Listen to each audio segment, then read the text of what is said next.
Hi hello नमस्कार. मी दर्शना तांबोळी. राजश्री मराठीमध्ये तुमच्या सगळ्यांचं स्वागत. तर बिग बॉस मराठीच्या नव्या सीझनचा फिनाले पार पडला. या शोमधनं जेंटलमॅन म्हणून एक व्यक्ती आपल्या सगळ्यांच्या समोर आली आणि त्याचा बर्थडे आज. अभिजित सावंत माझ्याबरोबर आहे. खूप स्वागत राजश्री मराठीमध्ये आणि wish you a very very very happy birthday.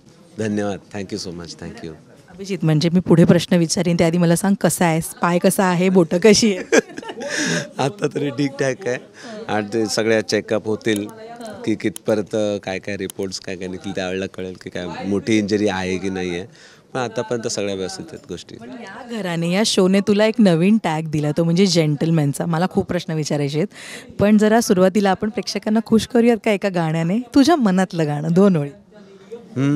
कितना सुहाना सा ये अपना सफ़र है, आपकी दुआओं का सारा असर है, आपका है सब कुछ, आपको नज़र है, आपकी इनायतों पे यार बार बार सर को मैं झुकाऊंगा, इस मंज़र को इस पल को भूल ना पाऊंगा, मैं भूल से ना पाऊंगा.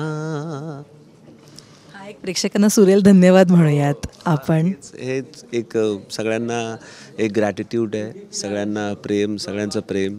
आणि thank you so much for supporting and loving me. अशा प्रकारे तुम्ही माझ्याबरोबर उभे राहिलात त्यामुळे खूप खूप धन्यवाद. अभिजित, जेंटलमॅन सगळेच जण तुला म्हणतायत. तुझी स्ट्रॅटेजी म्हणा, तुझा गेम म्हणा, प्रेक्षकांनी पाहिलं आणि एक वेगळं प्रेम मिळालं तुला, जे तुला हवं होतं. तू म्हणालास की मराठी ऑडियन्सपर्यंत पोहोचण्यासाठी तू आलायस, राईट? आज असं वाटतंय का मराठी प्रेक्षकांची पुन्हा एकदा मनं जिंकली? हो, मला खूप आनंद आहे की मी जसा आहे ॲज अ पर्सन.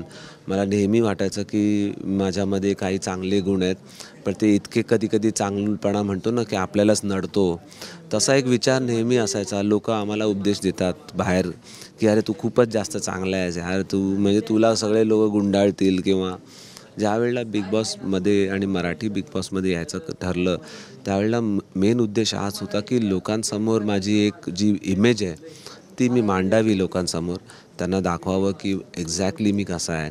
आणि मराठी ऑडियन्ससमोर एक परत त्यांच्या घरामध्ये त्यांच्या मनामध्ये एक जागा बनवणं हा सगळ्यात मोठा उद्देश पण होता.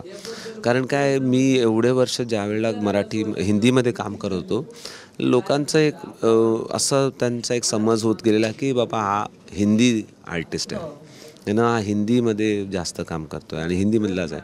पण खरं म्हटलं तर मी खूप एकदम मराठी पोरगा आहे आणि ते दाखवायचा एक खूप मोठा चान्स मला इथे मिळाला. पण जेव्हा काल तू स्टेजवर उभा होतास आणि तू की सूरज सगळी धाकधूक होती, मला सांग म्हणजे तसं असतं ना की आपल्याकडे ऑलरेडी एक ट्रॉफी आहे, आपण अख्ख्या घराघरात पोहोचलो आहे, तेव्हा काय फिलिंग होतं? कुठे ते वाटत होतं की आपण विनर? काय असतं, ज्यावेळेला आपण कॉम्पिटिशनमध्ये असतो त्यावेळेला आपल्याला ती कॉम्पिटिशन जिंकायची असते. मग समोर कितीही मोठा कॉम्पिटिटर असू दे किंवा कसाही कॉम्पिटिटर असू दे, पण इम्पॉर्टंट हे असतं की तुम्ही जिंकता कसं आणि जिंकलं पाहिजे. त्यामुळे त्यावेळेला तर डेफिनेटली एक विचार हा होता की मला जिंकायचं आहे, यु नो. आणि मी एक स्वतःला प्रॉमिस केलं की मी छोटा मोठा विचारच नाही करणार की बस झालं, दिस इज गुड, इथपर्यंत आलो, व्हेरी गुड. नाही नाही नाही, the end point is trophy. हा माझं लक्ष होतं आणि मी तसंच विचार करतो. त्यामुळे मी तसाच विचार ठेवलेला. मला विश्वास होता की मी जिंकू शकतो. आणि सूरजबद्दल मला एक काय म्हणतो ना गेम स्पिरिट, त्या गेम स्पिरिटच्या नात्याने एक पॉझिटिव्हिटी होती की तो नक्की काहीतरी चांगलंच होईल. आणि कालच्या ग्रँड फिनालेमधली ना अभिजित, तुझी एक गोष्ट मला खूप आवडली. जेव्हा 9 लाख रुपये आले आणि जान्हवी चालली होती, तू तिला थांबवण्याचा प्रयत्न केला, जाऊ नको. आणि ते खूप ते छान होतं. स्पोर्ट्समॅन स्पिरिट म्हणूया की बॉस ही आपली कॉम्पिटिटर आहे आणि आपण हिला थांबवलं पाहिजे, राईट? काय विचार होता अभिजित त्यामागे? ज्या वेळेला ती कॉम्पिटिशनमध्ये होती, पैसे जे असतात ना, पैशांचं आपण म्हणू शकतो की कमावू नाही कमावू, आणि मी त्या पद्धतीने बघत होतो की पैसे ठीक आहे, पण एक नाव असलं पाहिजे, एक जागा असली पाहिजे, जी डिग्निटी आहे ती मेंटेन केली पाहिजे.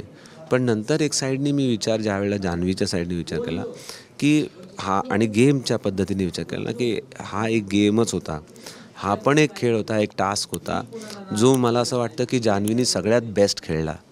त्यामुळे जरी एक गेम स्पिरिटच्या प्रमाणे मला असं वाटत होतं की ती कॉम्पिटिशनमध्ये राहिली पाहिजे आणि पुढे गेली पाहिजे, तिथेच दुसऱ्या साईडनी हे पण एक उद्देश होतं की नाही, तिने चांगलं पण म्हणजे तिने चांगला एक पॉईंट निवडला आणि स्वतःला एक व्यवस्थित पद्धत. तो डिसिजन तुला आता बरोबर वाटत असेल. मला आता वाटतं की तो एक गेम चेंजिंग डिसिजन होता. मला वाटतं की जसा विनर आपला होता हा ऑलमोस्ट एक सेकंड विनरच होता. जान्हवीनी ऑलमोस्ट लाईक शो जिंकला इतक्या लेवलचा एक डिसिजन घेतला. इतक्या दिवसात म्हणजे अभिजित 70 दिवसांमध्ये एक असा दिवस होता जेव्हा तू खूप ओरडला होतास जान्हवीवर. ते एकदाच, त्याच्यानंतर आम्ही तुला खूप काम आणि कंपोस्ट पाहिलं आणि त्याच्या आधीसुद्धा दॅट्स यू, हे तुझा स्वभाव आहे की तू इतकं शांत, बिकॉज त्या घरामध्ये शांत राहणं शक्यच नाही आहे, शब्दाला शब्द लागतात. तू कसं मॅनेज केलंस इतकं शांत राहणं आणि काय होतं, स्ट्रॅटेजी होती का काय होतं ते नेमका तो स्वभावच? ॲक्च्युली मी जेव्हा यायचं ठरवलेलं त्यावेळेलाच मला माहिती होतं की अशा पद्धतीने माझ्यावरती गोष्टी येतील. पण ज्यावेळेला ती जान्हवीबरोबरची कॉन्व्हर्सेशन होती, मी एक पॉईंटला तो माझ्या आतून आलेला उद्रेक होता. एक काहीतरी म्हणू आपण, एक विस्फोट होता जो मला तिला काही अपशब्द बोलायचे. लोकांचे कसे अपशब्द निघतात, आपण एकमेकांमध्ये शिव्या द्यायला लागतो आणि तेच असतं ना, एक तो हाय पॉईंट काय असतो, हाय पॉईंट तुम्ही शिव्या द्यायला लागता, नाही तर तुम्ही हात उचलता कोणावर, त्या ठिकाणी पोचता. माझ्यामधून त्या दोन्ही गोष्टी मला नाही करायच्या होत्या आणि तो उद्रेक त्या पद्धतीने निघाला. त्याच्यानंतर मग जेव्हा मी शांत झालो त्यावेळेला मला कळलं की ठीक आहे, आता हे पॉईंट आला आहे, आता मला त्याला अजून व्यवस्थित पद्धतीने कन्वर्ट करायचं. ज्यावेळेला पुढे अशी गोष्ट येईल त्यावेळेला त्याला आणखीन व्यवस्थित पद्धतीने कन्वर्ट केलं पाहिजे. त्यामुळे तो एक म्हणजे अगदीच एक ज्वालामुखीसारखी ती एक प्रतिक्रिया होती. आणि तिच्यासमोर जर मला शिव्या नाही द्यायच्या आहेत तिला, किंवा तिला अपशब्द नाही म्हणायचे आहेत, किंवा तिला घालून पाडून नाही बोलायचं, तर मी काय करू शकतो? आणि सगळ्यात ज्या वेळेला आय रिअलाइज की नॉईज जो असतो ना, नॉईजनी तुम्ही ब्रेक करू शकतो. हां, जर तुम्हाला एक तर तुम्ही नॉईजला शब्दांनी तुम्ही पाडा, नाही तर तुम्ही नॉईजनी पाडा. मी सरळ तो दुसरा ऑप्शन चूज केला की आपण नॉईजनी पाडू. त्यामुळे नॉईज आहे तर मग मी हा पण नॉईज करू शकतो. म्हणून त्या पद्धतीने मी जर वाईट नाही बोलायला पाहिजे, कारण नंतर मग यू विल फील बॅड. मला वाईट वाटलं असतं की मी अशा म्हणजे एखाद्या मुलीला कसं काय चुकीचं बोलू शकतोय ना.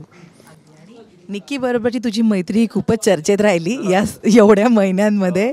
म्हणजे चांगलंही बोललं गेलं आणि वाईटही बोललं गेलं की हा निक्कीचंच सगळं ऐकतोय किंवा हा डबल गेम खेळतोय.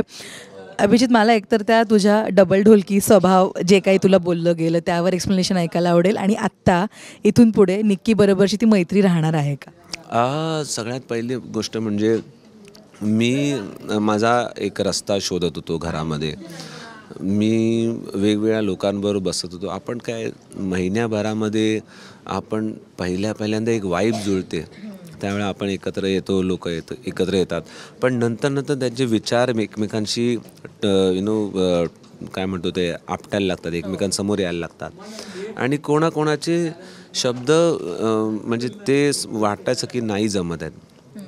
त्याच समोर ज्या वेळेला मी निकीशी बोलायचो, तिने केलेला एक आधीचा शो आणि तिचा एक्सपिरियन्स, ज्या गोष्टी ती कधी खूप फिलॉसॉफिकल पण बोलायची, त्यामुळे खूपशा गोष्टी कळायच्या आणि त्यामुळे ती फ्रेंडशिप जमली. आम्ही एकमेकांना समजायला लागलो, आमचे विचार जुळायला लागले.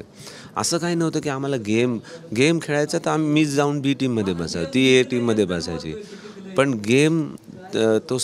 गेम साईडला ठेवल्यावरती आपण ॲज अ पर्सन कसं वाढू शकतो, आपली मेंटॅलिटी कशी चांगली करतो, त्यावेळेला ती मला खूप सपोर्ट होता. एक मला असं आपण म्हणतो ना की एक ब्रीदर होता तो. आणि आय होप की पुढे पण हीच फ्रेंडशिप कायम राहील. अरबाजचं वागणं तुला पटत होतं त्या जोडीच्या टास्क दरम्यानचं किंवा त्याच्यानंतरचं? तो म्हणजे आम्ही बघताना मला असं वाटत होतं की हा विनाकारण पॉझिटिव्ह होतोय. तुला काय वाटत होतं तेव्हा? तू बोललाही होतास एकदा चहाच्या वेळी की त्याला सांगू नको, तो उगाचच त्याचं वाढवतो. सो तुला ते पटत होतं का सगळं? नाही, मला कारण काय आहे ना, आपण अशा आता समाजात जगतोय जिथे आपण हे म्हणतो की अरे मुलींना जास्त वाव मिळाला पाहिजे, त्यांच्या विचारांना वाव मिळाला पाहिजे. म्हणजे आता माझी पण वाईफ आहे, मुली आहेत, तर असं वाटतं की तुम्ही पण मुलांबरोबर फ्रेंडशिप ठेवा, तुम्हाला तुमचा दुसरा ॲस्पेक्ट कळतो लोकांबरोबर. ह्या ज्या वेळेला तुम्हाला माहिती आहे त्या हा पॉझिटिव्हनेस मला कळायचंच नाही की काय आहे हा काय आहे, तिला तू अशा पद्धतीने का बघतोयस आणि I was very genuinely I was thinking की जर माझ्या मनात काय काळं बेरं नाही आहे, तिच्या नाही आहे, मग तुझ्या मनात का काळं आहे?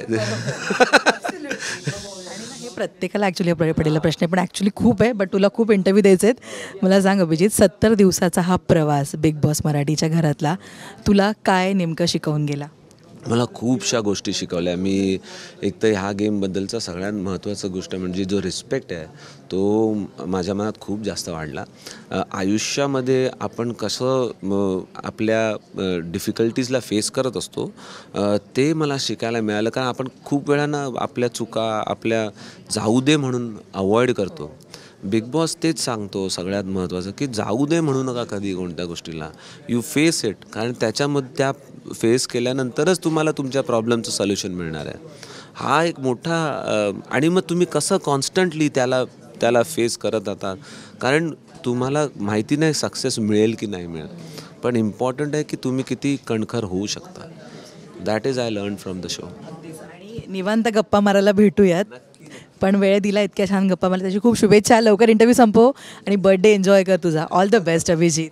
Thank you so much. छान छान गाणी ऐकायला आवडतील पुढे. हो, आता सगळं आता इम्पॉर्टंट तेच आहे की जे आता माझे फॅन्स माझे लोक जे जुळले आहेत आता त्यांना जास्त काम ऐकवायचं आहे मला.